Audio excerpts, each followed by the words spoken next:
अस्सलाम वालेकुम। क्या हाल चाल है आप लोगों का। चैनल का नाम है चैनल का नाम है क्या नाम है न्यू ऑडियो नावल बुक।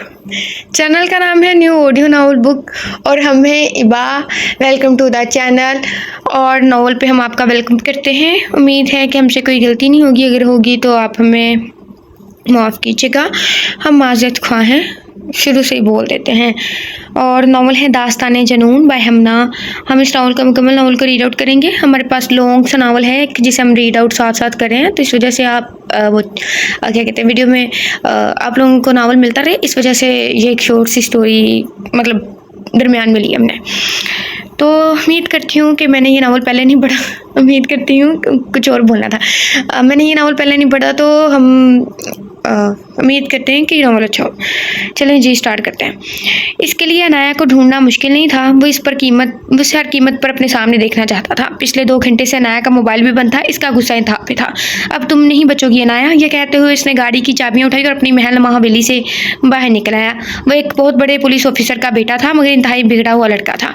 इकलौता होने के बायस वो नाजो नम से पला था। कॉलेज में इसका एक अपना गैंग था जिसका वो सरबराह था। सबसे लड़ना, मारपीट, धूस जमाना इसके पसंदीदा काम थे, मगर इससे एक लड़की अनाया ने इसको सब कुछ भुला दिया था। अनाया का कॉलेज में पहला दिन था। वो नहीं जानती थी कि आज की जाने वाली बातचीत इसकी ज़िंदगी में क्या भूचाल लाएगी। ओए होए फैसी, वो देख। फर्स्ट ईयर स्टूडेंट फैसल के ग्रुप के साथ ने अनाया की तरफ इशारा करते हुए कहा। फैसल ने अनाया की तरफ देखा और अपने ग्रुप की तरफ देख कर कहा, चलो तुम सब जाओ, सर फैसल की क्लास का टाइम हो गया है। सब एक दूसरे को देख कर हंसने लगे। फैसल, जो अनाया को जाते हुए देख रहा था, तेज़ी से अनाया के पीछे गया। एक्सक्यूज़ मी मैम, मेरा वॉलेट यहाँ गिरा था, आपने देखा क्या? फैसल ने झूठ बोलकर अनाया को मुखातिब किया। नहीं, मुझे नहीं पता, अनाया ने इसको देखे बिना जवाब दिया।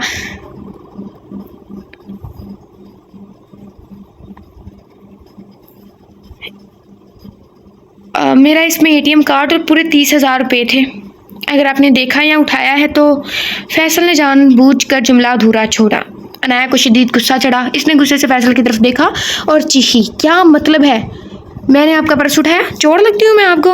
अरे अब किसी के चेहरे पर तो नहीं लिखा होता ना कि कौन क्या है।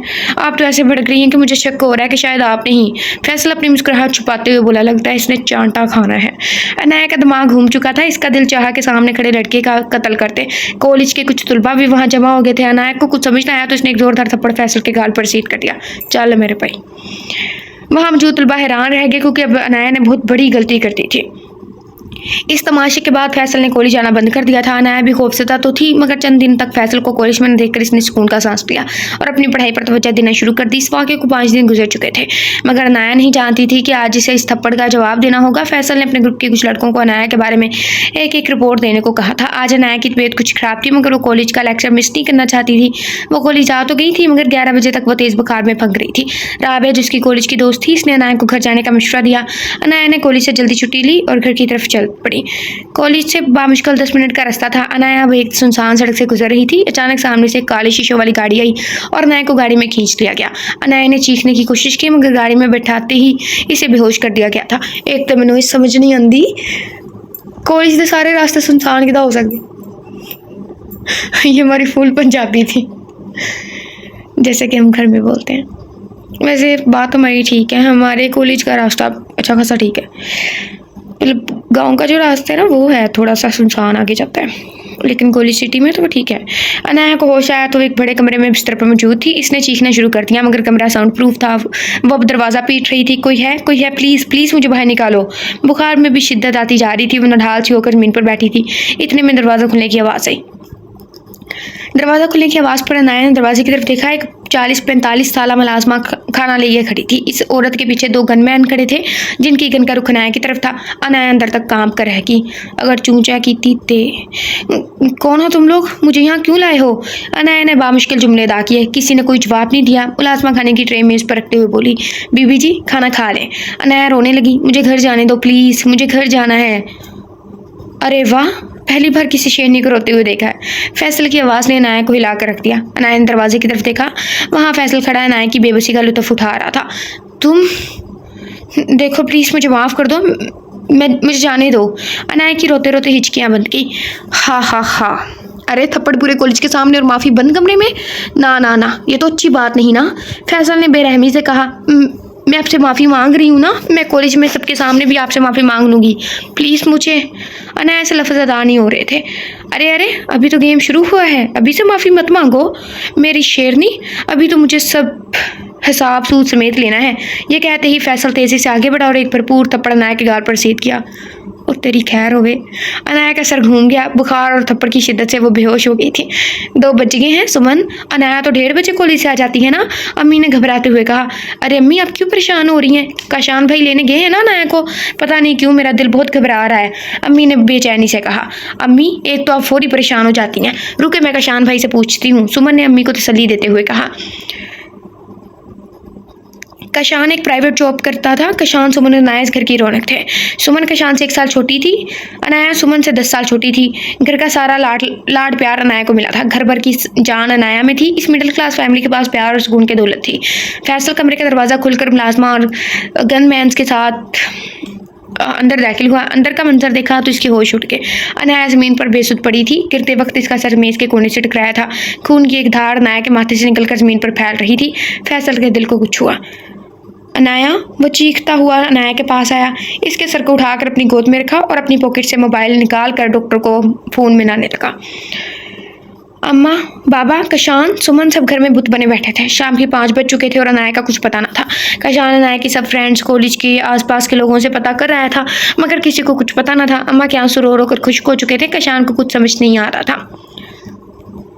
बुखार और खौफ की वजह से बेहोश हो गई है। थोड़ी देर में मेडिसिन से इन्हें होश आ जाएगा।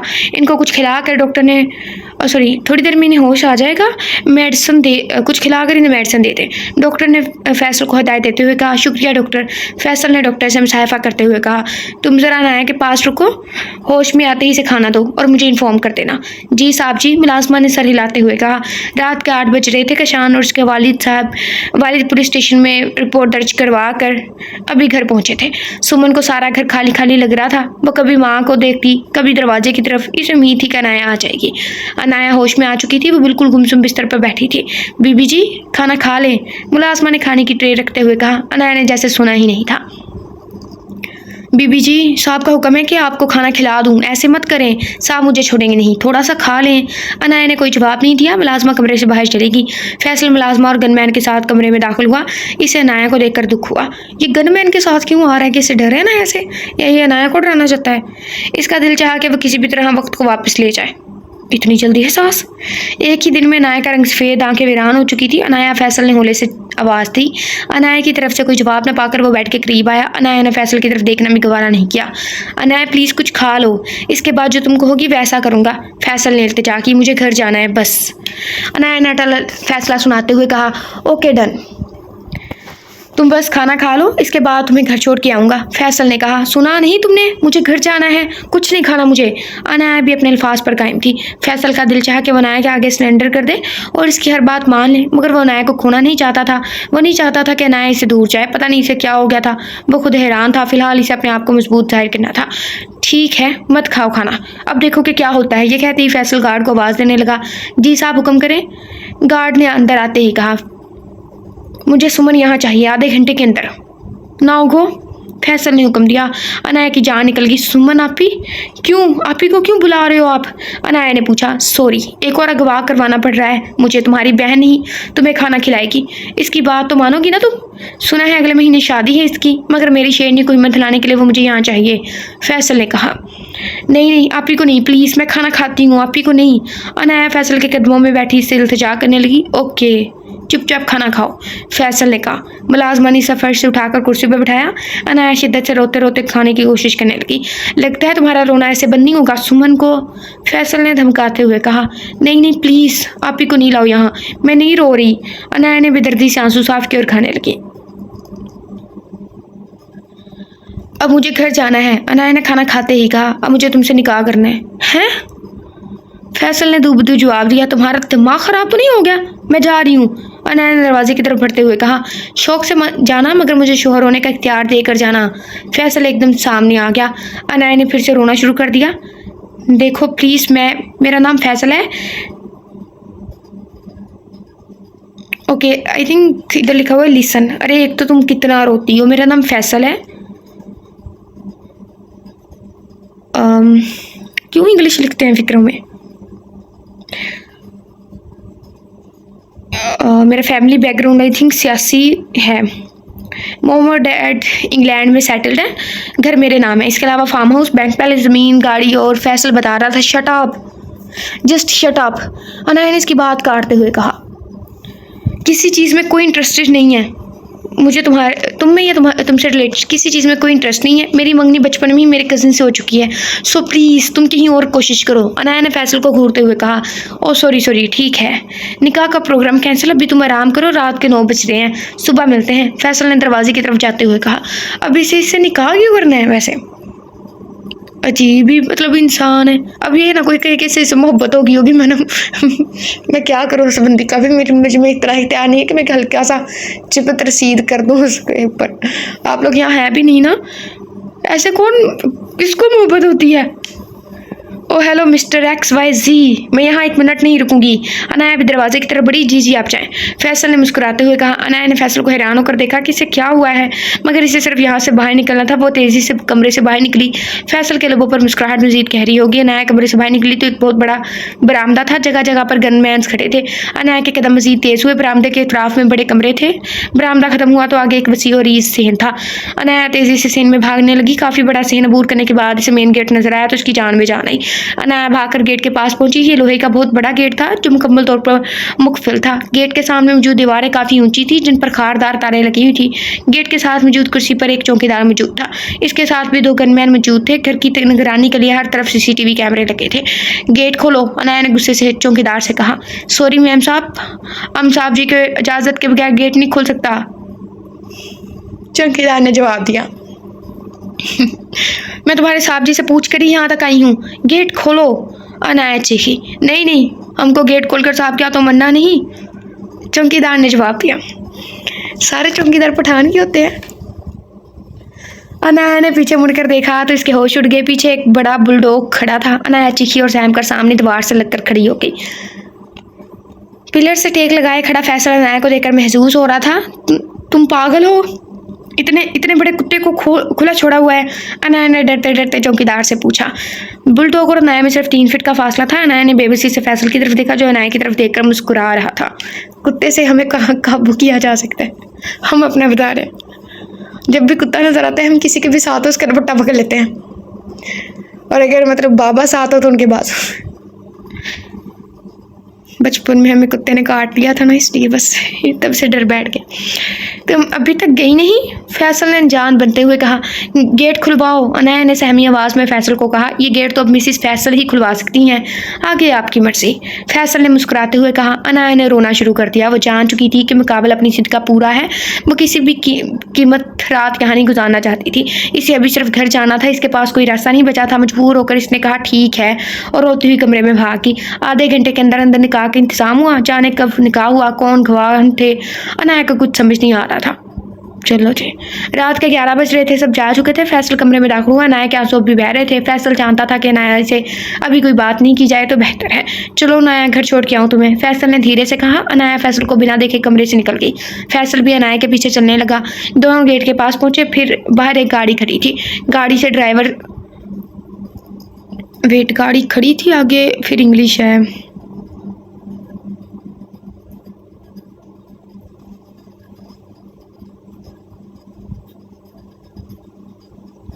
आई थिंक ड्राइवर उतरा है और फैसल क्या कहते हैं, ड्राइवर के लिए ना बैठ गया, ऐसे कुछ। अनाया फैसल ने अनाया के लिए फ्रंट सीट का दरवाज़ा खुला। अनाया कार में बैठ गई।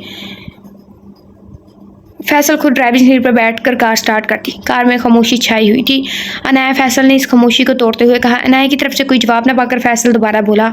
अनाया, आई नो ये सब शॉकिंग है तुम्हारे लिए, मैं तुमसे बहुत मोहब्बत करने लगा हूँ। मैंने आंखें बंद करके वापस खोली हैं, मगर मेरी ये मोहब्बत पाकीज़ा है। फिर से खोली हैं। इसलिए तुम्हारा नाम हमेशा के लिए अपने नाम के साथ जोड़ लिया। कोशिश करूंगा कि तुम्हें हर खुशी दे सकूं। जब तक तुम ना चाहो मैं इस रिश्ते के बारे में किसी को नहीं बताऊंगा। बस तुम मुझे छोड़ना मत। अनाया मुसलसल कार से बाहर देख रही थी। इसने फैसल की तरफ देखा तक नहीं था। अनाया ये मोबाइल, फैसल ने कार के डैशबोर्ड पर पड़े नए मोबाइल की तरफ इशारा करते हुए कहा, ये मोबाइल मैंने तुम्हारे लिए लिया है। ये बात याद रखना कि ये मोबाइल कभी भी बंद नहीं होना चाहिए। इसमें मेरा नंबर सेव है क्योंकि मैं मोहब्बत और नफरत दोनों में जुनूनियत का कायल हूँ।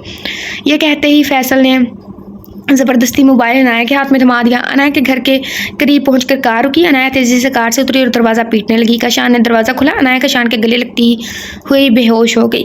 फैसल ये सारा मंजर कार में बैठा देख रहा था। इसका दिल चाहा कि वह अनाया को जाकर पकड़े, मगर अनाया की बदनामी के डर से इसने गाड़ी वापस मोड़ ली। अच्छा, जब तुमने उसे गवाह किया और इतने घंटे अपने पास रखा, गधे क्यों बच्चे सॉरी गधे, तुम्हें तब नहीं पता था कि बदनामी हो सकती है, लड़की ज़ात है। उफ अल्लाह, ये है। और आई थिंक हमने ये नावल पहले पढ़ा है शायद। अच्छा, हम एक नावल लिख तो रहे थे, हमारे जहन में स्टोरी आई भी थी और हमने डिस्कस भी की और हमें पता चला कि हम उस स्टोरी को ना, एक स्टोरी है हमारी कज़िन की और हम उसे कॉपी कर रहे थे आराम सुकून से, क्योंकि हमारी कज़िन ने भी हमें लास्ट टाइम एक स्टोरी सुनाई थी और अपने नावल की, और उसके बाद हमने वो हमारे जहन में ऐसी बैठी कि हमारा नावल उससे मिलता जुलता है नावलेट। फिर हम स्टोरी को तरतीब देंगे तो हम फिर से देखते हैं क्या लिख सकते हैं, ठीक है। अनाया के होश में आते ही इसने अम्मी, बाबा, समन आपी और कशान भाई के परेशान चेहरे देखे। वो उठकर सुमन के गले लगी और रोते रोते सारी कहानी सुना दी। कशान का खून खोल उठा। इसका दिल चाहा कि अभी जाकर फैसल का घर तलाश करे और इसका गला दबा दे। बाबा ने बहुत मुश्किल से कशान को संभाला। रात भर सब यही सोचते रहे कि अब क्या करना है। आखिर ये फैसला हुआ कि सुबह होते ही अनाया को कुछ दिनों के लिए हैदराबाद भेज दिया जाए। अनाया के मामू और ममानी हैदराबाद रहते थे। इनकी कोई औलाद नहीं थी। ये भी फैसला हुआ कि अनाया को ला के दरख्वास्त दायर करें और बदमाश फैसल से इसकी जान छुड़वाई जाए। सुबह होते ही अनाया और कशान ट्रेन में सवार हो गए। ये थोड़ा ना अच्छा लग रहा है इधर से। इसके लिए अनाया को ढूंढना मुश्किल नहीं था। वो इसे हर वक्त हर कीमत पर अपने सामने देखना चाहता था। पिछले 2 घंटे से अनाया का मोबाइल भी बंद था। इसका गुस्सा इंतहा पर था। अब तुम नहीं बचोगी अनाया, ये कहते हुए इसने गाड़ी की चाबियां उठाई और अपनी महलनुमा हवेली से बाहर निकल आया। वो एक बहुत बड़े पुलिस ऑफिसर का बेटा था, मगर इंतहाई बिगड़ा हुआ। ये हमने स्टार्टिंग में पढ़ा था। इकलौता होने के बायस वो नाजो नम से पला था। कॉलेज में इसका एक अपना गैंग था जिसका वो सरबराह था। सबसे लड़ना, मारपीट, धौंस जमाना इसके पसंदीदा काम थे, मगर इस लड़की अनाया ने इसको सब कुछ भुला दिया था।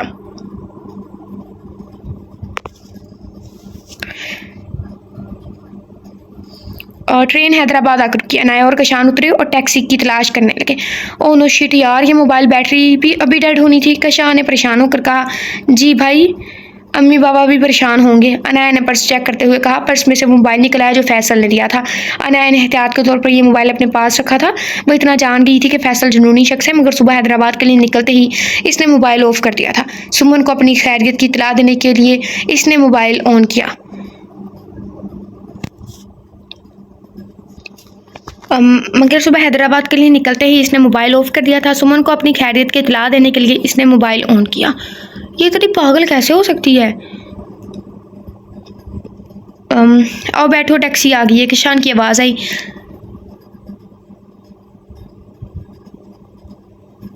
अनाया और कशान टैक्सी में बैठे। अनाया ने देखा तो मोबाइल पर 254 यानी कि 254 मैसेजेस रिसीव लिखा आ रहा था। अनाया ने मैसेज करके ओपन किया। हेलो अनाया। अनाया, फ़ोन क्यों ऑफ है? प्लीज़ ऑन करो। मना किया था ना मोबाइल ऑफ करने से।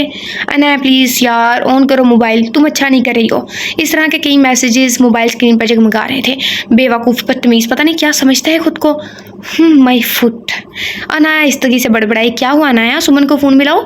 कशान की आवाज़ आई। जी भाई। अनाया ने सुमन का नंबर डायल करते हुए कहा, हेलो आपी। जी हम खैरियत से पहुँच गए हैं। जी आपी, बस रास्ते में हैं। जी आपी, घर पहुँच सबसे बात करूंगी। जी अल्लाह हाफिज़। अनाया ने जैसे ही कॉल बंद की, फैसल की कॉल आने लगी। इसने कॉल काट दी, मगर फैसल दोबारा कॉल कर रहा था। अनाया को शदीद गुस्सा आया और इसने टैक्सी से बाहर मोबाइल फेंक दिया। कशानी से हैरत से देखा, मगर कहा कुछ नहीं। टैक्सी अचानक ही सामने से पुलिस और टैक्सी ड्राइवर नहीं थी। सामने से आती पुलिस वैन को देखते हुए अचानक टैक्सी रोकी। पुलिस वैन से कुछ एहलकार उतरे और टैक्सी का दरवाज़ा खोलकर ड्राइवर और कशान को उतरने को कहा। उफ, क्यों इंग्लिश लिखते हैं नावल के दरमियान में, सारा फिक्र ही उल्ट पलट हो जाता है। कशान और ड्राइवर के उतरते ही पुलिस एहलकारों ने इन्हें गिरफ्तार कर लिया। ये क्या कहाँ लेकर जा रहे हैं आप हमें? अनाया ने घबराते हुए कहा। और बीबी, हमें इत्तला मिली है कि तुम तीनों चोर हो, वारदातें करते फिर रहे हो। एक एहलकार ने कहा। सर ऐसी कोई बात नहीं, हम तो इस शहर में नए हैं, कशान ने कहा। ओए, बहाने बनाना बंद कर, बाकी बात थाने चलकर करना। एहलकारों ने इन्हें वैन में बिठाया और थाने ले गए। देखे सर, आपको गलतफहमी। अनाया ने बोलते बोलते सामने देखा तो काम क्या रहेगी। थाने के कमरे में कुर्सी पर फैसल बैठा मुस्कुरा रहा था। ये तो चिन्ह निकला, उनसे पहले ही इधर पहुंच गया। अरे इंस्पेक्टर साहब, यही है वो चोर लोग। फैसल जल्दी से बोला। एक्सक्यूज मी सर, ये झूठ बोल रहा है, हम बेकसूर हैं। ये शख्स पता नहीं कौन है और क्या बकवास कर रहा है, हम तो इसे जानते तक नहीं, कशान बोला। और हेलो मिस्टर, बहुत जल्द पता लग जाएगा कि कौन हूँ मैं। फैसल ने अनाया की तरफ देखते हुए कशान से कहा। अनाया के चेहरे पर हवाइयाँ उड़ रही थी, वो अपना सर थामे खड़ी थी। इंस्पेक्टर साहब, मैंने आपको बताया था ना कि कल रात मेरा नया मोबाइल कराची से चोरी हुआ है। ये लोग 80,000 का मोबाइल लेकर हैदराबाद चले आए। बहुत अच्छा हुआ कि मैंने मोबाइल लोकेशन ट्रेस की और इनका पीछा किया।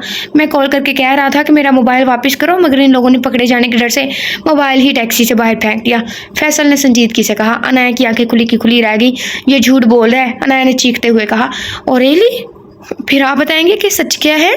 फैसल अनाया को देखते हुए बोला। अनाया के दिल चाह के वो फैसल का सर फाड़ दे। मेरा विचार है। इंस्पेक्टर साहब, मुझे मेरा नुकसान पूरा कर दें, मुझे बस 80,000 दिलवाएं।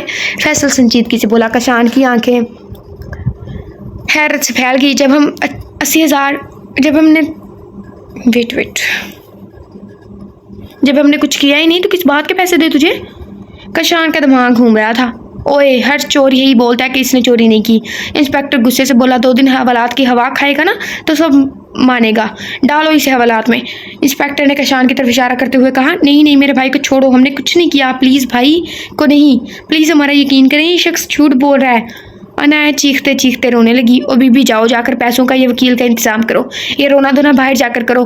कशान को लॉकअप किया जा चुका था। अनाया ने रो रो कर बुरा हाल कर लिया था। कोई एविडेंस? कुछ भी नहीं। वैसे एविडेंस तो है ना। अनाया के पास मोबाइल निकला।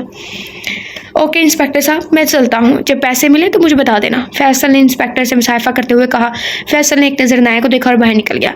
अनाया तेजी से फैसल के पीछे भागी। थाने से बाहर निकलते ही अनाया ने एक जोरदार थप्पड़ फैसल को रसीद किया। दूसरा, बेशरम घटिया इंसान, क्या समझते हो तुम इस तरह की नीच हरकतें करके?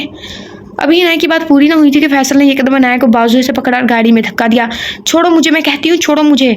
अनाया की चीखों पुकार जारी थी, पर फैसल ड्राइविंग सीट पर आकर गाड़ी को लॉक कर गया और गाड़ी स्टार्ट कर दी। अनाया पागल हो चुकी थी। वो अपने हाथों से कभी गाड़ी के दरवाजे को खोलने की कोशिश करती, कभी फैसल को मारती। फैसल के लिए ड्राइव करना मुश्किल हो रहा था। इसने एक झटके से गाड़ी रोकी, गाड़ी की बैक सीट पर पड़ा एक बैग उठाया और उसमें से हथकड़ी निकाली। अनाया के दोनों हाथ पकड़े और पीछे की तरफ करके हथकड़ी लगा दी। गाड़ी स्टार्ट कर दी। घटिया इंसान, छोड़ो मुझे, मैं तुमसे डरती नहीं, छोड़ दो मुझे। अनाया सारे रास्ते चीखती चलाती रोई, मगर फैसल खामोशी से ड्राइव करता। गाड़ी एक होटल के सामने रोक गया। फैसल गाड़ी से उतरा, अनाया को गाड़ी से निकाला और होटल के अंदर ले गया। अनाया की चीखों पुकार होटल में भी जारी थी। वो नहीं जानती थी कि यह होटल भी फैसल का है और पूरा स्टाफ फैसल के हुक्म का पाबंद है। फैसल अनाया को होटल के कमरे तक ले गया और इसे बेड पर फेंका। अनाया के हाथों में हथकड़ी अभी तक लगी हुई थी, इसके रोने में शिद्दत आ गई। फैसल वॉशरूम चला गया। शावर लेकर वो जब बाहर निकला तो भी अनाया उनके मुंह बेड पर पड़ी रो रही थी। फैसल सॉरी दरवाजे पर नॉक हुआ। यस कम इन, फैसल ने जवाब दिया। Sir, but would you like lunch? अंदर आने वाली लड़की ने पूछा। 1 प्लेट बिरयानी एंड चिकन कढ़ाई। रात के वक्त खाने का कौन लिखता है? फैसल ने तसल्ली से जवाब दिया। और सर, मैम क्या लेंगी? लड़की ने बेड पर ऊंधे मुंह पड़ी अनाया की तरफ इशारा करते हुए कहा। मैम को कुछ नहीं चाहिए, आप जाएं। फैसल ने बेरुखी से जवाब दिया। थोड़ी देर बाद खाना आ गया। फैसल ने सुकून से खाना खाया। वो अनाया को मुकम्मल इग्नोर कर रहा था। अनाया रो रो कर नढाल हो गई थी। फैसल ने पॉकेट से मोबाइल निकाला और थाने का नंबर डायल किया। हेलो जी इंस्पेक्टर साहब, क्या बना मेरे केस का? कब तक मिलेंगे मुझे मेरे पैसे? अनाया के कान खड़े हो गए। अरे इंस्पेक्टर साहब, इतनी आसानी से वो चोर का बच्चा नहीं मानेगा, आप टॉर्चर सेल में शिफ्ट करें इसे। मैं अभी वही फैसल की बात पूरी भी नहीं हुई थी कि अनाया चीखने लगी। नहीं नहीं प्लीज़ नहीं फैसल, प्लीज़। फैसल ने जल्दी से कॉल बंद किया। अनाया के पास पहुंचकर इसे सीधा किया, इसकी हथकड़ी खोली। अनाया ने फैसल के आगे हाथ जोड़ दिया। प्लीज़, मैं आइंदा तुम्हारी हर बात मानूंगी, मेरे कशान भाई को छोड़ दो प्लीज़, प्लीज़ रहम करो मुझ पर। Please Faisal, please. अनाया के रोने में शिद्दत आ चुकी थी। तुम हुक्म करो जाने फैसल, तुम्हारा गला घोंट दूँ मैं। आज तुम्हारे मुंह से अपना नाम पहली बार सुना है, कहो तो जान दे दूं, दे ही दे। फैसल ने अनाया के हाथों को चूमते हुए कहा। मुझे कशान भाई के पास ले चलो प्लीज़। अनाया ने फिर दरख्वास्त की। प्लीज़ मुझे कशान भाई के पास जाना है। अनाया ने फिर दरख्वास्त की। ओके, पहले खाना फिर बाकी बातें। फैसल ने अनाया से नरमी से कहा, नहीं बस मुझे कशान भाई के पास ले चलो। अनाया ने रोना बंद नहीं किया था। उफ, ओके ना यार, पहले खाना तो खा लो, शाम के 6 बज रहे हैं और तुम एडवेंचर करने पर तुली हो। फैसल ने नरमी से कहा। मेरे कशान भाई को अनाया की बात मुकम्मल ना हुई कि फैसल ने इसके लबों पर अपना हाथ रखा। एकदम चुप अनाया, अभी तक कशान को हाथ भी नहीं था लगा। अगर तुम मेरे साथ कोऑपरेट करोगी तो, बट क्या तुम वेट,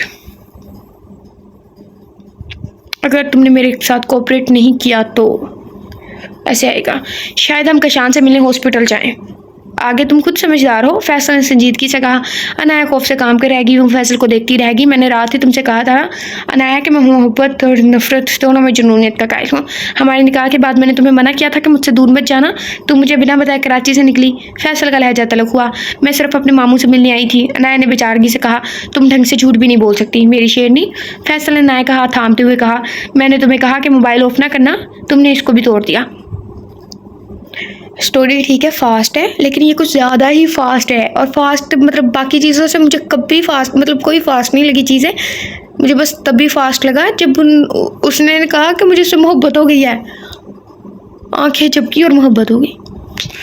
अनाया ने शर्मिंदगी से नजरें झुका ली। I am sorry please. Anaya ने लड़ते वजूद के साथ जवाब दिया। अनाया, मैं तुम्हें खुश देखना चाहता हूँ, बट इतना याद रखना कि तुम मुझसे दूर भागोगी तो अंजाम की जिम्मेदार खुद होगी। फैसल ने सख्ती से कहा, बेहतर यही है कि मेरी अनाया को मुझसे दूर ना किया जाए, वरना मेरे पागलपन की इंतहा खतरनाक होगी जो तुम बर्दाश्त नहीं कर पाओगी। समझ गई? फैसल ने अनाया की आंखों में झांकते हुए पूछा। जी। अनाया ने कांपते वजूद के साथ जवाब दिया। घुट कर फैसल ने मुस्कुराते हुए कहा, खाना आ चुका था। अनाया ने खाना खाया, वो सिर्फ कशान भाई के बारे में सोच रही थी। अनाया, उठो चले। फैसल की आवाज़ ने इसे सोचों से बाहर निकाला। कहाँ? अनाया ने रटते रटते सवाल किया। डरो मत, तुम अपने शोहर के साथ हो, जहाँ मेरा दिल चाहे लेके जा सकता हूँ अपनी क्यूट सी वाइफ को। इतना तो हक बनता है मेरा। फैसल ने प्यार से इसके चेहरे को छूते हुए कहा। हम कशान भाई के पास जा रहे हैं ना? अनाया ने जल्दी से पूछा। हम कराची जा रहे हैं मेरी जान। फैसल ने मुस्कुराते हुए कहा। नहीं प्लीज़, मुझे कशान भाई के पास जाना है। अनाया के आंसू फिर जारी हो गए। अनाया प्लीज़ बात को समझो, मुझे कराची जाना है तो अपनी जान को साथ लेकर जाना है। कशान मुझे देख कर गुस्सा करेगा और मैं इसे। क्या तुम चाहती हो कि तुम्हारे सामने तुम्हारा भाई तुम्हारे शरीफ शोहर से पिटे? फैसल ने अनाया से पूछा। अनाया बेयकीनी से फैसल को देखने लगी। क्या हुआ, ऐसे क्यों देख रही हो? सॉरी माय क्यूट वाइफ, मैं अपनी प्यारी वाइफ को थाने नहीं लेके जा सकता। यकीन करो, जितनी जल्दी हम कराची पहुंचेंगे इतनी जल्दी कशान बाहर आएगा। फैसल ने यकीन दिलाते हुए कहा। तुम इंतहाई। अनाया कुछ कहना चाहती थी मगर फैसल तेजी से बोला। मेरी शेरनी, हम कराची जाकर अपनी जंग यहीं से कंटिन्यू करेंगे। अब चलें या कशान को जेल में और वक्त क्या मुसीबत है, कशान ने जेल में और वक्त गुजारना है सहेगा। गुजारवना, ये क्या लफ्ज़ होता है? हाँ,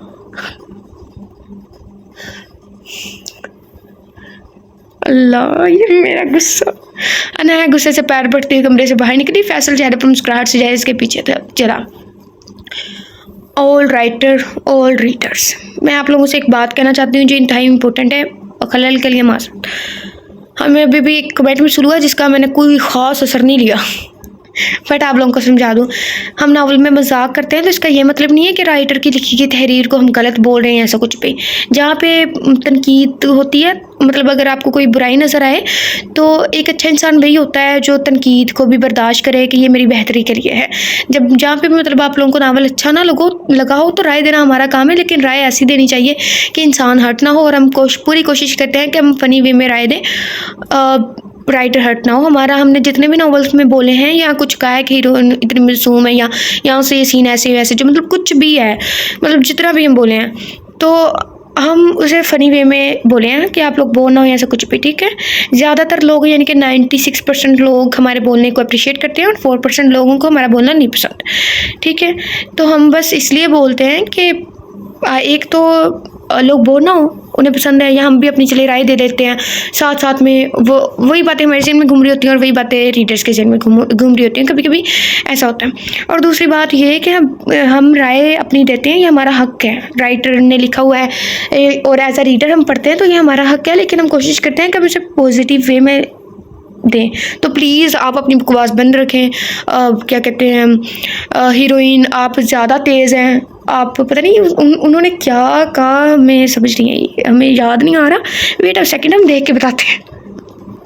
अच्छा जी, उन्होंने कहा कि आप खुद को बहुत ज़्यादा एडवांस समझती हैं, राइटर नहीं होंगी एडवांस, हीरोइन होती है मासूम, या ऐसा कुछ भी।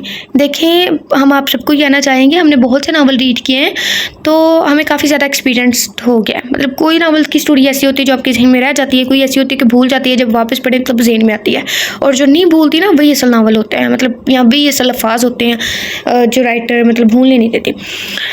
बट क्या कहते हैं, उन्होंने हमें पता नहीं क्यों कहा कि हम बहुत एडवांस हैं, हम खुद को मतलब आप एडवांस समझती हैं, तो दूसरे मतलब जितना आप तेज़ हैं, दूसरे लाइक उतने तेज़ नहीं है, ऐसा कुछ भी। देखिए बहन, कोई भी क्या कहते हैं, इस दुनिया में मासूम नहीं है, ठीक है। कुछ जगहों पे हम मासूम होंगे, कुछ जगहों पे हम तेज़ होंगे, हमें कुछ जगहों पे दुनिया का पता होगा, कुछ जगहों पे हम बेवकूफ़ी करेंगे। हम आप लोगों से बस यही कहना चाहते हैं, हम एक बस अपनी सिंपल राय रखते हैं, प्लीज़ हमारे ऊपर ये ना कहें कि आप बहुत तेज़ है, ऐसा कुछ भी।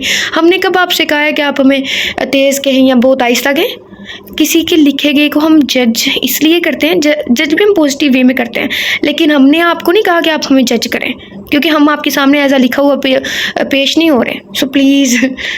और हाँ, हम लाइव आना चाहते हैं, बट मतलब लाइक कोई बुक रीड करेंगे। तो हमें बताइएगा कि किस दिन आए। वैसे हम सोच रहे थे कि जब सारा हमसे मिले तब भी आए। खैर, यही हमारी छोटी सी आपको पैगाम था। एंड पे ना देने का मकसद यही था, आपको इंटरप्ट करने के लिए माजरत। एंड पे इसलिए नहीं देना चाह रहे थे कि एंड पे कोई सुनता ही नहीं है। वो दोनों कराची पहुंच चुके थे। फैसल गाड़ी में नायक को उसके घर की तरफ लेकर जा रहा था। नायक को कुशान भाई की फिक्र होने लगी तो इसकी आंखें फिर से नमदार हो गई। ओ कम ऑन यार, फिर से रोना? सीरियसली अनाया, मैं तुम्हें लास्ट टाइम वॉर्न कर रहा हूँ, अब अगर एक भी आंसू इन खूबसूरत आंखों से गिरा तो भी कभी गाड़ी किसी भी गाड़ी के साथ मार दूंगा। फैसल ने संजीदगी से कहा। अनाया ने घूर कर फैसल को देखा और अपने चेहरे को रगड़ कर साफ किया। बदतमीज जाहिल इंसान, अब मेरे रोने पर भी पाबंदी लगाएगा। अनाया मुंह में बड़बड़ाई। कुछ कहा क्या मिसेस फैसल ने? फैसल ने अनाया की तरफ देख कर मुस्कुराते हुए कहा, कुछ नहीं। अनाया ने सख्ती से जवाब दिया और खिड़की से बाहर देखने लगी। यकीन करो अनाया, तुम मुझसे दूर जाती हो ना तो दिल कटता है। मैं बहुत तनहा हूँ, सिर्फ तुमसे दूर थोड़ी सी मोहब्बत, थोड़ी सी अपनाहियत चाहता हूँ। तुम मेरी बीवी हो, मैंने तुम पर कोई हक नहीं जताया, ना ही तुम से किसी भी किस्म की ज़बरदस्ती करना चाहता हूँ, मगर नेक्स्ट टाइम बी केयरफुल। मुझसे दूर जाने के बारे में सोचना भी मत, वरना मैं किस हद तक जाऊँगा मैं खुद नहीं जानता। फैसल बोल रहा था। अनाया ने कोई जवाब नहीं दिया। कुछ कहोगी नहीं? फैसल ने आज से पूछा। कशान भाई कब आएंगे? अनाया ने बेबसी से कहा। उफ तौबा है अनाया, तुम्हारा शोहर तुमसे दीवानगी की बातें कर रहा है और तुम हो कि अपने भाई को सोचे जा रही हो। Believe me my dear wife, इतना भी जालिम नहीं हूँ मैं कि अपने साले साहब को कुछ होने दूँ। तुम्हारे घर पहुँचने के पूरे 30 मिनट बाद कशान घर पहुँचेगा। फैसल बोला अनाया का घर आ गया था। वो गाड़ी से उतरने लगी, मगर गाड़ी का दरवाज़ा लॉक था। दरवाज़ा खोलें, अनाया ने सख्ती से कहा। अभी दिल नहीं कर रहा यार कि तुम्हें जाने दूं। फैसल ने अनाया को प्यार से देखते हुए कहा। मैंने कहा दरवाज़ा खोलें। अनाया मजीद गुस्से से बोली। दरवाज़ा खोलूं? मुझे जाना है। खोलो, सॉरी, मुझे जाना है। अनाया को गुस्सा आने लगा। फिर कब मिलोगी? फैसल ने पूछा। पता नहीं, जब मुझे जाने दो। अनाया ने गुस्से से कहा। मैं कैसे रहूँगा तुम्हें देखे बिना, तुम्हें सुने बिना? फैसल ने प्यार से कहा। तुम्हारा दिमाग ख़राब हुआ है क्या? लो खोलो। अनाया का गुस्सा बढ़ रहा था। एक शर्त पर। फैसल संजीदगी से बोला। अब क्या? अनाया ने हैरान होकर पूछा। ये मोबाइल अपने पास रखो और जब मैं राब्ता करूं तब तुम मुझसे बात करोगी। फैसल ने अनाया की तरफ एक नया मोबाइल बढ़ाते हुए कहा। क्या? मुझे कुछ नहीं चाहिए, दरवाज़ा खोलो। अनाया ने साफ इनकार किया। पहले मोबाइल लेने का इंतजाम वो देख चुकी थी, अब मोबाइल लेकर वो किसी मुसीबत में नहीं फंसना चाहती थी। ओके, एज यू विश, मत लो। फैसल ने मोबाइल पॉकेट में डालते हुए कहा। अनाया ने शुक्र अदा किया कि जान छूटी, मगर फैसल के अदा किए गए अगले जुमले ने अनाया के होश उड़ा दिए। चलो अनाया सो जाओ, फैसल ने कहा और गाड़ी की सीट से टेक लगा ली और अपनी आंखों पर बाजू रख लिए। और हेलो, ये क्या मजाक है? दरवाज़ा खोलो। अनाया चीखी। सोने दो ना अनाया, रात के 12 बज रहे हैं, थक गया हूँ मैं। फैसल ने आंखों पर बाजू रखे हुए जवाब दिया। देखो बहुत मजाक हो गया, अब तुम हद से बढ़ रहे हो। अनाया चीखी। फैसल ने कोई जवाब नहीं दिया। दरवाज़ा खोलोगे या मैं कुछ मार कर तुम्हारी गाड़ी का शीशा तोड़ दूँ? अनाया को शदीद गुस्सा आ रहा था। कोई और इंसान होता तो शायद अनाया इसका सर फाड़ देती, मगर मुकाबिल फैसल था जिसकी जुनूनियत ने अनाया को खौफजदा कर दिया था। वो जान चुकी थी कि फैसल जो कह दे वो करता भी है। इसे डर था कि वाकई कोई रात कार में नहीं गुजारनी पड़ जाए। अच्छा लाओ दो मोबाइल, अनाया ने मजबूर होकर कहा। फैसल टस से मस ना हुआ। हेलो, मैं तुमसे बात कर रही हूँ। अनाया चीखी। फैसल पर कोई असर नहीं हुआ। अनाया ने गुस्से से फैसल को झंझोड़ते हुए कहा। ओ पागल इंसान, मोबाइल दो और दरवाज़ा खोलो कार का। फैसल मुस्कुराते हुए उठा और अनाया को मोबाइल पकड़ाते हुए बोला। याद रखना, इस बार कोई चालाकी नहीं। फैसल ने लॉक खोला और अनाया तेज़ी से बाहर निकल गई। बस एक आध एपिसोड या एक आध सीन और लगा देते ना, इसकी मोहब्बत थोड़ी सी क्लियरिफाई होती तो नावल में हमें नहीं लगता कि मतलब कोई भी था। ओवर पोजेसिवनेस पे लिखा है तो ठीक है, सारा कुछ ठीक है, बस वह इसकी अचानक मोहब्बत खटकती है। सुबह 9 बजे अनाया की आँख खुली। इतवार का दिन था। बाहर लॉन्च पे अम्मा अब्बा और कशान भाई सर पकड़े बैठे थे। सुमन आपी किचन में थी। अनाया भी किचन में आ गई। क्या हुआ है आपी सबको? अनाया ने पूछा। क्या बताऊँ अनाया, आज फुप्पो और यासर इंग्लैंड से वापस आ रहे हैं। क्या? अनाया ने हैरत का इजहार किया। यासर अनाया का मंगेतर था। दोनों हम उम्र थे और दोनों की दोस्ती बेमिसाल थी। यही वजह थी कि दोनों की बचपन में तय कर दी गई। फुप्पो बहुत सॉफ्ट नेचर की मालिक थी। फूफा की डेथ के बाद उन्होंने बहुत अच्छे तरीके से यासर की परवरिश की। वो लोग इंग्लैंड से आज वापस आ रहे थे। कोई और वक्त होता तो अनाया खुशी से झूम उठती, मगर इस वक्त जो हालात थे उन्होंने सबको परेशान कर दिया था। सुबह के 11 बज रहे थे। अनाया की नज़र मोबाइल पर पड़ी तो 25 मैसेज रिसीव्ड लिखा आ रहा था। इसने मैसेज ओपन किए। Hello sweet heart, good morning, waiting for your reply. कहाँ हो? अनाया, रिप्लाई मिलेगा? उफ प्लीज़ रिप्लाई यार, बहुत बुरा कर रही हो तुम। मैसेजेस पढ़कर भी अभी अनाया सोच ही रही थी कि क्या करे, तभी डोरबेल बची। मैसेजेस पढ़कर भी अनाया सोच रही थी कि क्या करे, तभी डोरबेल बजी। अनाया बाहर आओ, फूफो आई हैं। सुमन आपी अनाया को बुला रही थी। सब फूफो और यासर से मिले। चाय का दौर चला। अनाया बर्तन धोने किचन में गई तो पीछे पीछे यासर भी चला आया।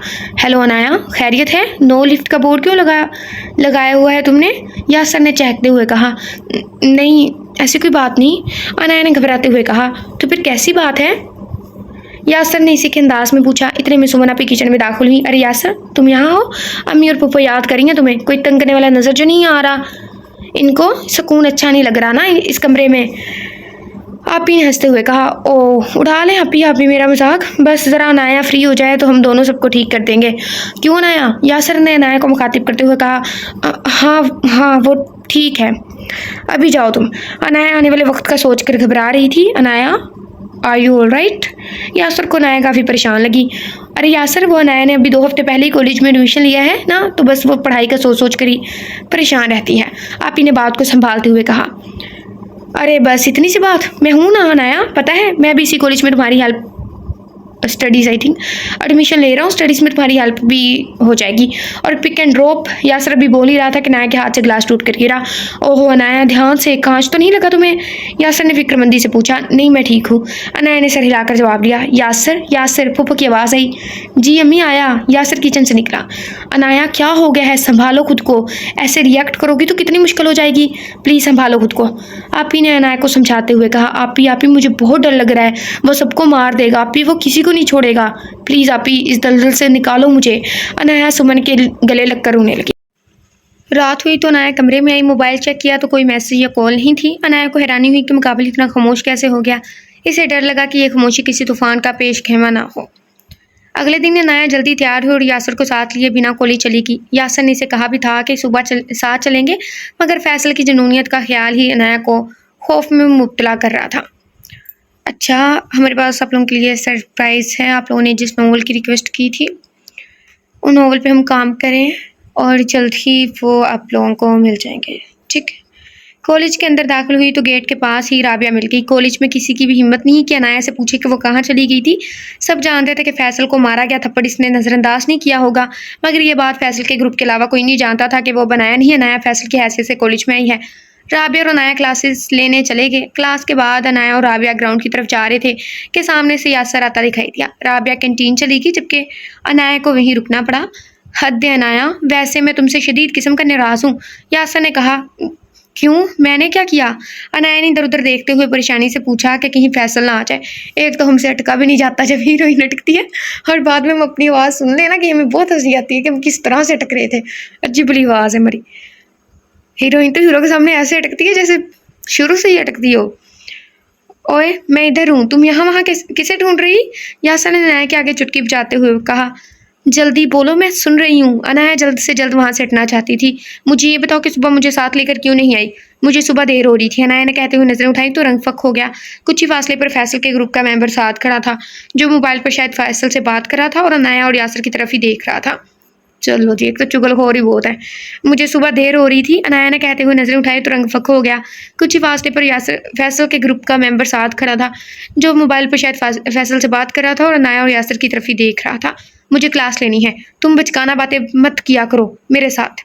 अनाया जल्दी से बोलकर चली गई। यासर इसे जाते हुए देखकर रह गया। सारा दिन कॉलेज में अनाया को ये झटका लगा रहा कि अभी कहीं से फैसल आ जाएगा और इससे यासर के बारे में पूछेगा, मगर अनाया को कॉलेज में फैसल नजर नहीं आया। अनाया घर पहुंची तो सब खाना खाने लगे थे। आओ बेटा, बस तुम्हारा इंतजार हो रहा था, फूफो ने अनाया को देखते ही कहा।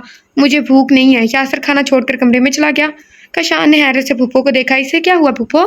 पता नहीं बेटा, कॉलेज एडमिशन के लिए गया था तो बहुत खुश था कि शुक्र है पाकिस्तान में अनाया के साथ पढ़ने का मौका मिलेगा, मगर जब से कॉलेज से आया है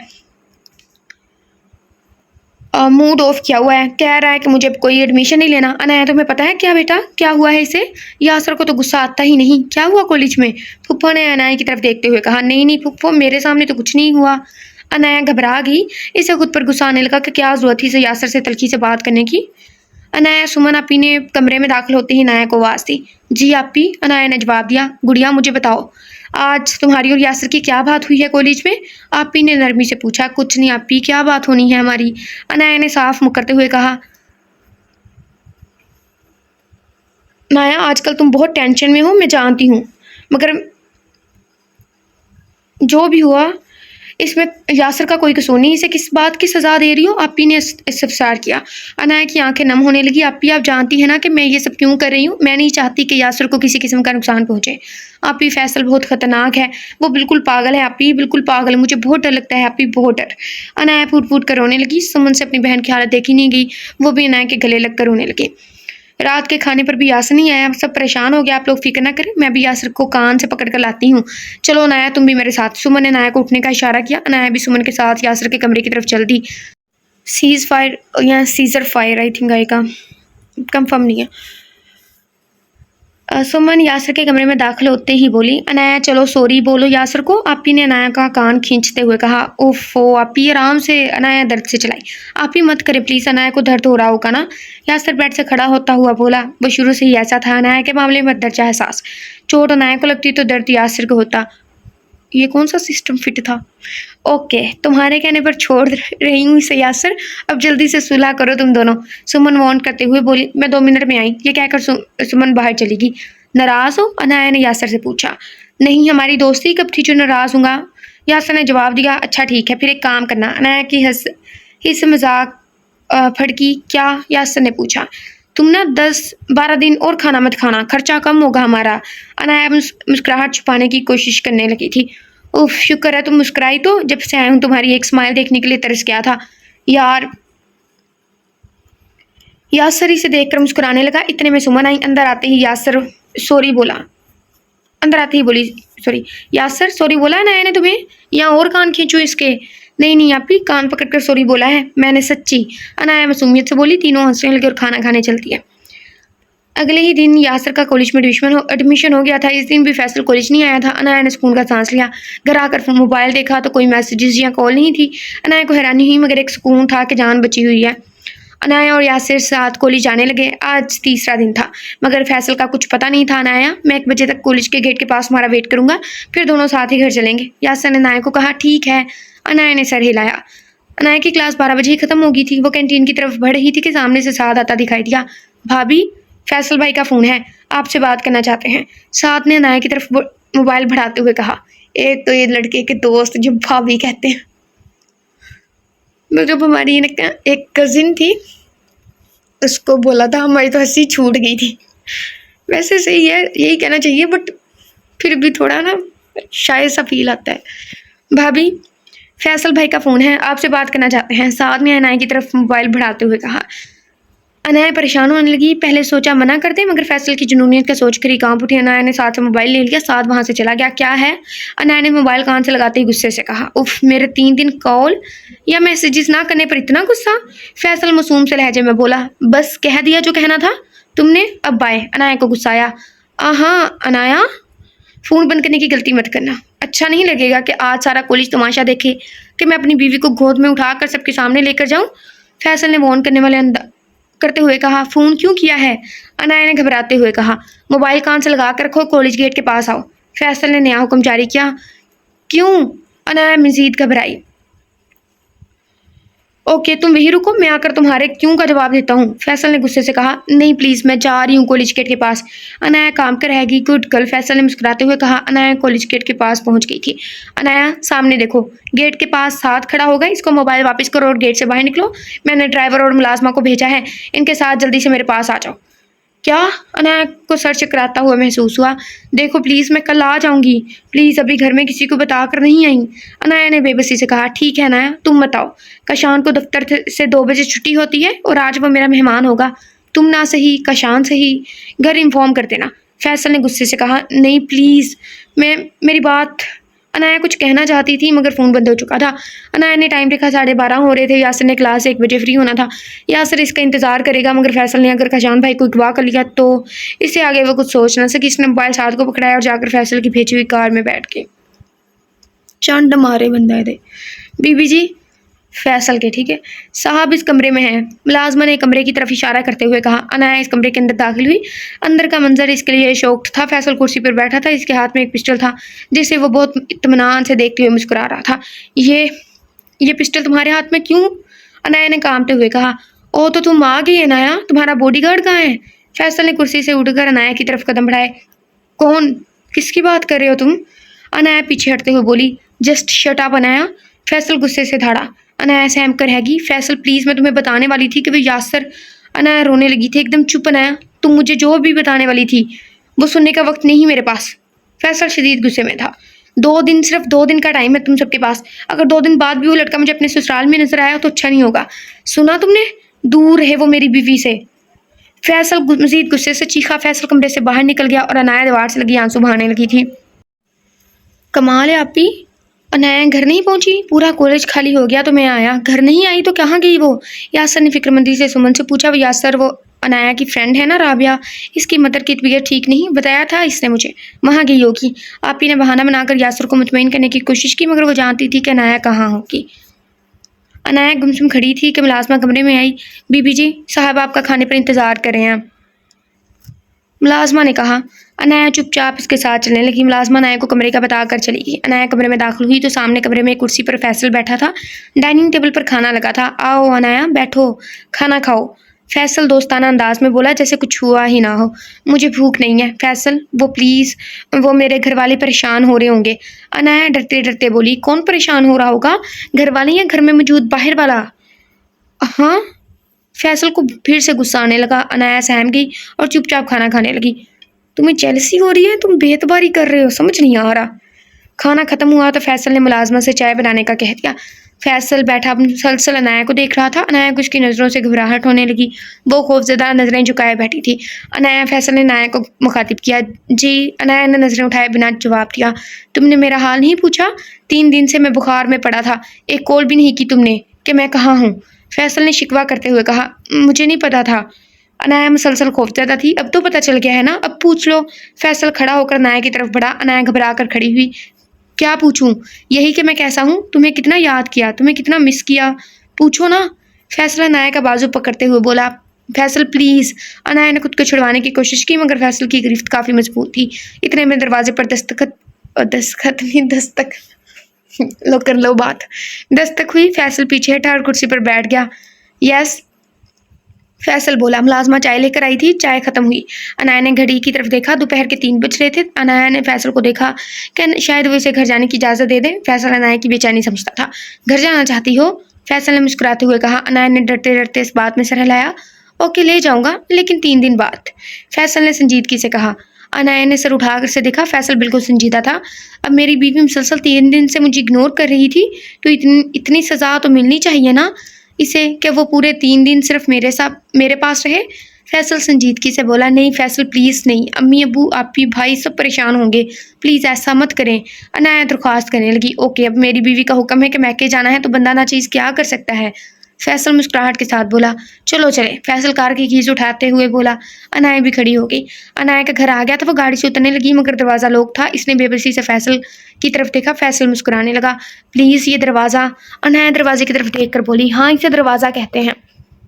मुझे तो लगा था जंगजी त्यारा कहते हैं। जंगजी क्या होता है वैसे? जंगजू होता है।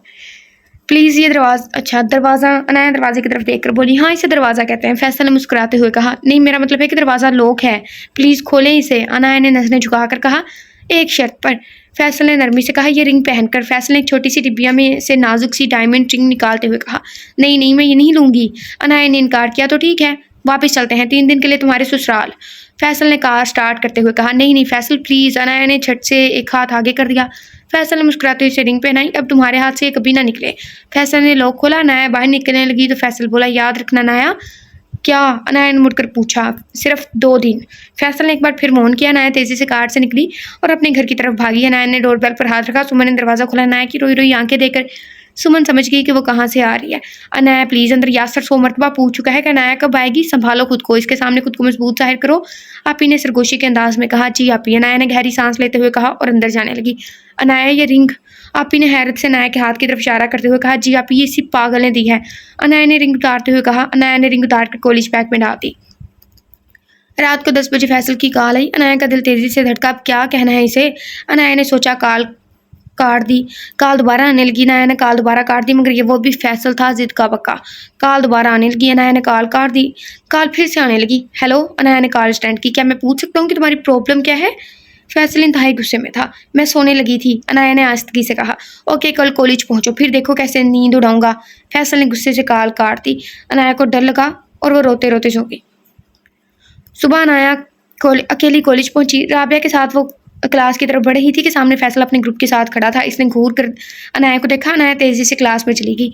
अनाया राबिया के साथ लाइब्रेरी में बैठी नोट्स बना रही थी। अचानक ही वहाँ यासिर आ गया। हाय बेवफा लड़की, आज फिर अकेला छोड़ आई मुझे। यासिर अनाया के टेबल पर बैठते हुए बोला। अनाया डर गई, इधर उधर देखने लगी कि कहीं फैसल ना आ जाए। एक इंग्लैंड प्लेट नौजवान कॉलेज में कत्ल। फैसल की आवाज़ लाइब्रेरी में गूंजी। अनाया, राबिया और यासिर ने पलट कर देखा। फैसल और साद यासिर से चंद फुट के फासले पर खड़े थे। फैसल के हाथ में चैन थी जिसे वो गोल गोल घुमा रहा था। साद के हाथ में शीशे की टूटी हुई बोतल। फैसल की आंखों में खून उतरा हुआ था। एक इंग्लैंड प्लेट नौजवान कॉलेज में कत्ल। फैसल की आवाज़ लाइब्रेरी में गूंजी। अनाया, राबिया और यासिर ने पलट कर देखा। फैसल और साद यासिर से चंद फुट के फासले पर खड़े थे। फैसल के हाथ में चेन थी जिसे वो गोल गोल घुमा रहा था। साद के हाथ में शीशे की टूटी हुई बोतल। फैसल की आंखों में खून उतरा हुआ था। लाइब्रेरी में भगदड़ मच गई। जब सब जानते थे कि जो भी फैसल को रोकेगा वो भी जान से जाएगा। लाइब्रेरी में सिर्फ अनाया, फैसल, यासिर और साद थे। इससे पहले कि यासिर कुछ समझता, फैसल ने यासिर के पीछे जाकर चेन यासिर के गले में डाल दी और इसे खींचना शुरू कर दिया। नहीं नहीं फैसल नहीं। अनाया चीखी। फैसल के सर पर खून सवार था। यासिर अपने हाथों से चेन को पकड़कर खींचकर हटाने की कोशिश कर रहा था मगर फैसल की गिरफ्त बहुत मजबूत थी। अनाया मुसलसल चीख रही थी। प्लीज़ फैसल छोड़ो इसे। फैसल छोड़ दो इसे, प्लीज़ मत करो ऐसे, छोड़ो उसे। वो छड़ भी दे रहा। अनाया हाथों से फैसल का बाजू पकड़कर खींच रही थी मगर फैसल की गिरफ्त से यासिर को बचाना अनाया के लिए नामुमकिन था। साद प्लीज़ रोको फैसल को, प्लीज़ रोक लो फैसल को, प्लीज़ साद। अनाया पूरी कुव्वत से चला रही थी। फैसल पूरी ताकत से यासिर का गला घूंटे में मसरूफ था। यासिर का चेहरा दर्द की शिद्दत से लाल हो रहा था। इसके लिए सांस लेना मुश्किल हो रहा था। फैसल, फैसल प्लीज़। फैसल वो मर जाएगा। फैसल होश में आओ, वो मर जाएगा, छोड़ दो, छोड़ दो उसे। पूरी लाइब्रेरी में अनाया की चीखें गूंज रही थी। यासिर की खटी खटी सांसों की आवाज़ आ रही थी। फैसल नहीं, फैसल प्लीज़। अनाया की चीखें लाइब्रेरी से बाहर सुनी जा रही थी मगर किसी में हिम्मत नहीं थी कि कोई फैसल को रोके। फैसल, फैसल छोड़ो प्लीज़। अनाया चीखते चीखते होश खोने लगी। अचानक अनाया पीछे गिरी और बेहोश हो गई।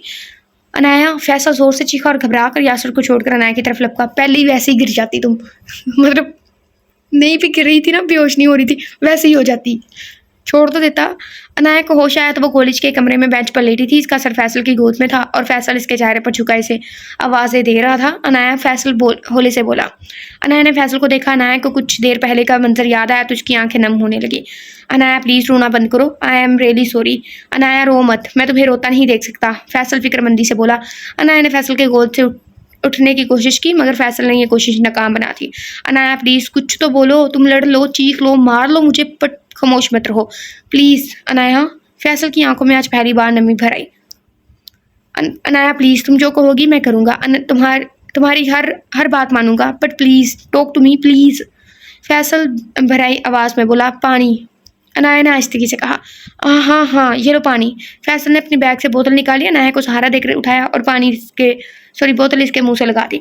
पानी पीकर अनाया को यासिर का ख्याल आया। वो फैसल से पूछना चाहती थी मगर इसकी हिम्मत ना पड़ी। वो आहिस्ती से उठी और कमरे से बाहर आ गई। फैसल भी इसके पीछे आया। अनाया चलते चलते कॉलेज गेट के पास आई। आओ तुम्हें घर छोड़ दूँ। फैसल इसका हाथ पकड़कर कार तक ले गया। दोनों कार में बैठे। अनाया का घर आ गया था। इसने गाड़ी के दरवाजे को देखा और फिर फैसल पर नजर डाली। तुम जा सकती हो अनाया, अब की बार दरवाज़ा लॉक नहीं। फैसल की आवाज़ में उदासी आवाज़ थी। अनाया थके-हारे कदमों से घर में दाखिल हुई तो अंदर एक और तूफान इसका मुंतज़िर था। लो आ गई वो। फूफो ने अनाया की तरफ इशारा करते हुए कहा, लो जी। ये इसमें इस नावल में जो फूफो है, क्या अपनी फूफो वैसी है जो सब लोग कहते रहते हैं कि फूफो अच्छी नहीं होती? कहाँ है मेरा बेटा? बोल कहाँ है यासिर? फूफो अनाया की तरफ लपकी और इसे झंझोड़ कर रख दिया। अनाया फूफो का ये रूप देखकर हैरान रह गई। क्या मतलब यासिर अभी तक घर नहीं पहुंचा? अनाया ने घर घबराते हुए कहा, वही तो मैं पूछ रही हूँ, कहाँ है वो? क्या किया है तूने इसके साथ?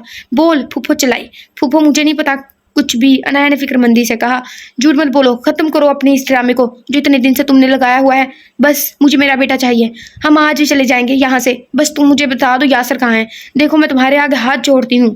फूफो ने अनाया के आगे हाथ जोड़े। अनाया फूट फूट कर रोने लगी। अम्मी ने अनाया को जल्दी से कमरे में भेजा और फूफो के संभालने लगी। अनाया यासिर कहाँ है? सुमन भी अनाया के पीछे पीछे कमरे में दाखिल हुई। अभी मुझे कुछ नहीं पता। अनाया पूरी तरह रो रही थी। रोते रोते इसने आज कॉलेज में पेश आने वाला सारा वाकया सुमन को सुनाया। काशान ने कॉलेज में, अस्पतालों में, रिश्तेदारों के सब जगह पता करवाया मगर यासिर का कुछ पता नहीं था। शाम के 6 बज रहे थे। फूफो को बार बार बेहोशी के दौरे बढ़ रहे थे। अनाया ने फैसल का नंबर डायल किया। ज़े नसीब, आज मेरी बीवी। फैसल अपनी अभी बोल ही रहा था मुझे तुमसे मिलना है। अनाया ने फैसल की बात काट कर कहा, रेली तुम मुझसे मिलना चाहती हो? फैसल ने हैरानी और खुशी से पूछा। यकीन करो अनाया, आज मैं बहुत खुश। फैसल बोल रहा था मगर अनाया ने इसकी बात काट कर कहा, ड्राइवर भेजो। ओके ओके, मैं खुद तुम्हें लेने आ रहा हूँ। फैसल खुशी से पागल हो रहा था। कुछ ही देर में फैसल की कार अनाया के घर के सामने थी। फैसल की कार आई। आ जाओ मिसिस फैसल, आपकी शोहर आपकी आमद की मुंतजिर है। फैसल ने खुशी से भरपूर लहजे में कहा। बस वेट 2 मिनट, अनाया ने कहा। अनाया किचन में गई, वहां से तेज धार छुरी उठाई और अपने बैग में डाल दी। घर में किसी को बिना बताए वो फैसल की कार में इसके साथ चली गई। चल मेरे भाई, तू तो गया। अनाया किचन में गई, वहां से तेजधार छुरी उठाई और अपने बैग में डाली। घर में किसी को बिना बताया वो फैसल के कमरे में कार में इसके साथ चली गई। सारे रास्ते फैसल इसे अपनी मोहब्बत और चाहत का यकीन दिलाता रहा। इससे माफ़ी मांगता रहा, पता नहीं क्या क्या बोलता रहा मगर अनाया अपनी सोचों में गुम थी। इसने अपने बैग को बहुत मजबूती से पकड़ा हुआ था। कार घर के पास पहुंची तो चौकीदार ने गेट खोला। घर में कदम कदम पर बॉडीगार्ड्स मौजूद थे। छतों पर स्नाइपर्स तैनात थे। सीसीटीवी कैमरे और कोने में खड़ा एक बॉडीगार्ड जो बुलडॉग की जंजीर था में खड़ा था। अनाया की गिरफ्त अपने बैग पर मजीद मजबूत हो गई। इसको सर्द मौसम में भी पसीना आने लगा। अनाया तेज तेज कदम उठाती हुई कमरे की तरफ बढ़ रही थी। फैसल हंसने लगा। अरे खैरियत है? मेरी शेरनी बहुत जल्दी में है। अनाया ने कोई जवाब न दिया और तेज तेज कदम उठाती हुई आगे बढ़ गई। रात के 8 बज रहे थे। अनाया इत्मीनान से आतिशदान से बैठी कॉफ़ी पी रही थी। फैसल बैठा हुआ अनाया का बदला हुआ रवैया नोट कर रहा था मगर इसे खुशी थी कि अनाया इसके घर में ही अपनी मर्जी और खुशी से आई है। फैसल, अनाया ने फैसल को पुकारा। जी जाने फैसल। फैसल जल्दी से बोला। ये ऐसे बोल रही है, वही साहब हो गया जब जानवर का ज़िबा करते हैं तो उससे पहले से अच्छा खासा खिला पिला लेते हैं, प्यार मोहब्बत करते हैं। यही साहब हो गया फैसल के साथ है।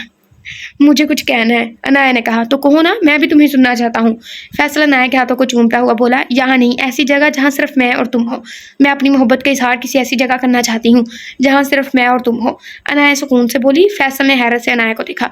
रात के 9 बजे कार एक वीरान रास्ते से गुजर रही थी। पता है अनाया, मैं आज बहुत बहुत खुश हूँ। मुझे यकीन था कि एक ना एक दिन तुम्हें ज़रूर पालूंगा।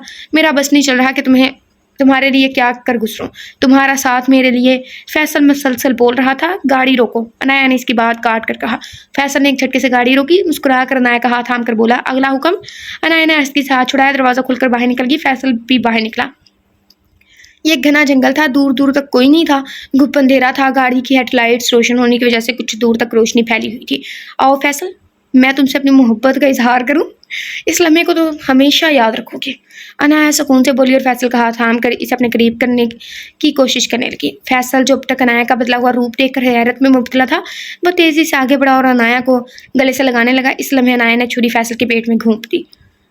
फैसल की जोरदार चीख पूरे जंगल में गूंजी। फैसल खून में लथपथ जमीन पर गिरा। फैसल के जिस्म से खून निकलकर तेजी से जमीन पर फैल रहा था। चल, अनाया ये मंजर देखकर सहम गई। फैसल ज़मीन पर दर्द से तड़प रहा था। फैसल के खून के छींटे अनाया के कपड़ों पर पड़े थे। अनाया के हाथों में भी फैसल का खून लगा हुआ था। अनाया को और कुछ समझ न आया। इसने एक तरफ को भागना शुरू कर दिया। वो तेज़ी से वहाँ से भाग रही थी कि अचानक सामने से आने वाली कार से टकरा गई। ओ नो शिट यार! कार से आदिल और तानिया बाहर निकली। ये क्या किया तानिया तुमने? आदिल ने परेशान होकर पूछा। मुझे क्या पता था कि ये लड़की पागलों की तरह भाग रही होगी, तानिया ने घबराते हुए कहा। इसीलिए कह रहा था कि सुबह ड्राइविंग सिखा दूंगा, बट तुम नहीं, तुम्हें भी रात के वक्त ही गाड़ी मारने का शौक था। अब भुगतो, आदिल ने गुस्से से कहा। बस तुम अब शुरू हो जाओ। मैंने जानकर थोड़ी ना मारा है, तानिया ने घबराते हुए कहा। तानिया ने अनाया की नब्ज चेक की, सिर्फ बेहोश हुई है, चलो हॉस्पिटल ले चलें। तानिया ने कहा, हाँ हाँ बिल्कुल, इसके बाद थाने चलेंगे बेवकूफ़, आदल ने गुस्से से कहा। फिर अब, तानिया ने घबराते हुए कहा, अब क्या, गाड़ी में डालो, घर ले जाकर होश में लाकर माफ़ी मांग कर कुछ देंगे, इसे भेज देंगे। सॉरी, मुझे हॉस्पिटल थाने के चक्करों में नहीं पड़ना, आदल ने कहा। आदल और तानिया और इनकी 5 साल बेटी जोया कराची में रहते थे। आदल इस्लामाबाद में जॉब करता था। 10 दिन की छुट्टी पर कराची आया तो बेगम की फरमाइश पर से ड्राइविंग सिखाने निकल पड़ा। गाड़ी की स्पीड कम होने की वजह से अनाया को चोट नहीं लगी, सिर्फ डर और खौफ की वजह से वो बेहोश हो गई थी। रात के 2 बजे दरवाजे पर जोरदार दस्तक हुई। आने वाला दरवाज़ा तोड़ना चाहता था। कशान ने दरवाज़ा खुला, आगे साथ पुलिस के साथ खड़ा था। अनाया कहाँ है? बोल, कहाँ छुपाया है इसे? साद ने कशान का गिरबान पकड़ा हुआ था। अम्मी, अब्बा और सुमन भी शोर सुनकर बाहर आ गए। देखो बेटा, हम खुद बहुत परेशान हैं, अनाया का कुछ पता नहीं। अब्बा ने बेबसी से कहा, देखें जी, आपकी बेटी कत्ल करके भागी है, वारंट गिरफ्तारी है हमारे पास इसके। इंस्पेक्टर साहब बोले, कत्ल? नहीं, मेरी बेटी कत्ल नहीं कर सकती, वो तो बहुत मासूम है।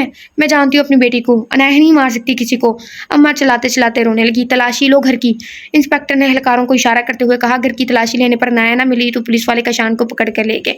अनाया को होश आया तो वो एक कमरे में बेड पर पड़ी थी। तानिया बैठी अनाया को देख रही थी। हेलो, तानिया ने अनाया की आंखों के आगे हाथ लहराते हुए कहा। तुम कौन हो, कहाँ रहती हो, घर कहाँ है तुम्हारा, इतनी रात को जंगल में क्यों भाग रही थी? तानिया ने एक ही सांस में सारे सवालात कर डाले। अनाया सोच में पड़ गई। इसने सोचा कि अगर वो इन लोगों को हकीकत बता देगी कि वो फैसल को मार कर भाग रही थी तो ये लोग इसे पुलिस के हवाले कर देंगे। फांसी से बच भी गई तो फैसल के ग्रुप के लोग इसे मार देंगे। इसके पास एक ही रास्ता बचा था, याददाश्त चले जाने का ड्रामा करना। मुझे कुछ नहीं याद, अनाया ने सर पकड़ते हुए कहा। 3 दिन बाद आपके पेशेंट को होश आ रहा है और वो किसी अनाया का नाम ले रहे हैं। नर्स ने साद को इतला दी। क्या मैं फैसल से मिल सकता हूँ? साद ने जल्दी से पूछा। जी, हमने इन्हें आईसीयू से रूम में शिफ्ट कर दिया है, आप मिल सकते हैं, नर्स ने जवाब दिया। साथ तेज़ी से रूम की तरफ भागा। अनाया, अनाया, फैसल मुसलसल अनाया का नाम ले रहा था। फैसल, तुम ठीक हो ना? साथ ने फैसल के बालों में हाथ फेरते हुए पूछा। साथ, अनाया कहाँ है? फैसल ने दर्द से कराहते हुए कहा। फिक्र ना करो फैसल, एक बार पता चल जाए इसका तो देख क्या हशर। साथ बोला, नहीं साथ प्लीज़, वो मेरी ज़िंदगी है, जान है वो मेरी, मुझे पता ही नहीं चला कि कब वो मेरी ज़िद से मेरी मोहब्बत बन गई। प्लीज़ साथ, मुझे इससे मिलवा दो प्लीज़, मैं मर जाऊँगा इसके बिना। मर जाए थे कितने, मैं नहीं रह सकता। फैसल आज बच्चों की तरह बिलक बिलक कर रो रहा था। साथ की आंखों में भी आंसू थे। फिक्र ना करो फैसल, मैं मिल जाएगी भाभी। साथ ही भाभी, पुलिस और हमारे ग्रुप के आदमी इसे जगह जगह तलाश कर रहे हैं, साथ ने तसल्ली देते हुए कहा। साथ, वो कब आएगी? बस एक बार मुझे इससे मिलवा दे। चलो मैं भी इसे ढूंढने निकलता हूँ। फैसल उठने की कोशिश करने लगा। फैसल मेरे भाई, तू आराम कर, मुझ पर यकीन कर, बहुत जल्द भाभी तेरे सामने होंगी, साथ ने फैसल को लिटाते हुए कहा। साथ का मोबाइल बजने लगा। हाँ उमर बोल, साथ ने कॉल अटेंड करते हुए कहा। क्या अनाया भाभी मिल गई? साथ ने खुशी का इजहार किया। फैसल एकदम बेड से उतरने लगा। साथ ने इसे जबरदस्ती बेड पर लिटाया। पुलिस ने आदिल के घर छापा मारकर अनाया को गिरफ्तार कर लिया था। सुमन जेल में अनाया से मिलने आई। क्यों किया अनाया तुमने ऐसा? सुमन ने भराई आवाज में पूछा। आप इसने यासर को, अनाया कपकपाते लहजे में बोल रही थी। पागल लड़की, काश तुम थोड़ा सा सब्र कर लेती। सुमन अनाया की बात काट कर बोली। जानती हूँ इस दिन तुम्हारे जाने के बाद यासर आया था, पुप्पो को साथ लेकर वापस इंग्लैंड चला गया। वो तुम्हारे बारे में ऐसी बातें बोल कर गया वो कि तुम सुन लेती तो शायद फैसल की जगह यासर को मारती। सुमन की बातों ने अनाया को शर्मिंदा कर दिया। 2 दिन बाद, चलो बीबी तुम्हारी जमानत हो गई है, अनाया को इतला दी गई। अनाया बाहर निकली तो फैसल को सामने मुस्कुराते देखकर इसके होश उड़ गए थे। अनाया कुर्सी पर बैठी थी और फैसल इसके कदमों में बैठा था। आज फैसल की आंखें नम थी। बहुत बुरा हूं ना मैं अनाया? फैसल ने भराई आवाज में पूछा। अनाया चुपचाप इसे देखती रही। अब भी यकीन नहीं है ना मुझ पर? फैसल की आंखों से आंसू रवां थे। अनाया बहुत दुखती है, मैंने तुम्हें ज़बरदस्ती निकाह, ज़बरदस्ती हक जताना, ज़बरदस्ती पास बुलाना, मगर अब वो नहीं। मैंने जान लिया है कि मोहब्बत में ज़बरदस्ती नहीं होती। तुम कहो तो बहुत जल्द मैं तुम्हें आज़ाद। फैसल के रोने में शिद्दत आ गई। फैसल प्लीज़। अनाया ने फैसल के होठों पर हाथ रख दिया। अनाया जो कब से जबत के बैठी थी फैसल के गले लगकर रोने लगी। अनाया का घर आ गया था। अनाया उतरना चाहती थी मगर दरवाज़ा लॉक था। अनाया ने फैसल की तरफ देखा जो आंखों में चाहत के रंग भरे इसी को देख रहा था। दरवाज़ा खोलो, अनाया ने नज़र झुकाकर कहा। एक शर्त पर, फैसल ने दिलकश मुस्कुराहट सजाए कहा। क्या? अनाया ने सवालिया नज़रों से कहा। रुखसती की डेट बताओ, फैसल एक खुमार से बोला। फैसल, अनाया ने फैसल को मारने के लिए हाथ उठाया। गाड़ी में दोनों की जानदार कह के गूंज उठे। खत्म शुद, मैनू कुछ भी नहीं कहना, मैं इतने कुछ भी नहीं कह सकती, ना ही मैं कुछ कहना चाहती हूँ। हमने सोचा यार लाजमी उर्दू बोलनी है, एंड पे आके मैं अपनी पंजाबी ठोका करूँगी। खैर मैं इतना ज़्यादा भी नहीं बोली, पता नहीं क्यों मेरे पीछे पड़ जाते हो सारे लोग, रास ही नहीं आता, मेरा सुकून बर्बाद करके रख देते हो। भाई आप लोगों को क्या हुआ जो आपने इतने पिछले नावल को इतना गंदा सा रिस्पॉन्स दिया? क्या हुआ क्या? शिद्दत इश्क की मेराज हुआ करती हैं, आपने इस नावल पे इतना गंदा रिस्पॉन्स क्यों दिया? हालांकि उसमें तो कोई ऐसी ट्रिक कुछ भी नहीं था। लोगों को लगता है कि ये ट्रिक है, हम आधा अपनी आवाज़ में करते हैं आधा सारस करवाते हैं। उनको क्या पता भाई, हमारा गला खराब होता है, हम आदमी के लिए हम औरतें, हम थक जाते हैं, मतलब हम इंसान हैं। हमारे पास कौन सा वो स्टील की बॉडी है जो थकती नहीं है, इसलिए हम करवाते हैं। हम लॉन्ग नावल कर लेते हैं। ये देखो शॉर्ट सा था, हमने खुद कर लिया। और एक और नावल है वो लॉन्ग से, ये हल्का सा लॉन्ग है, थोड़ा सा मतलब कदरे लो, वो भी हम खुद ही कर लेंगे। और उम्मीद है कि आप लोगों को नावल पसंद आया होगा। नावल एक रीशा का कर रहे हैं, वो भी जल्दी अपलोड हो जाएगा। और इसके अलावा खुदा के बंदो प्लीज़, आपने हमें समझ नहीं आ रही, वो शिद्दत इश्क की मेराज हुआ करती, इतना अच्छा नावल है, सारा ने उसे वॉइस ओवर दिया, आपने उसे क्यों नहीं पढ़ा भाई? क्यों नहीं पढ़ा आपने? अगली वीडियो में मिलता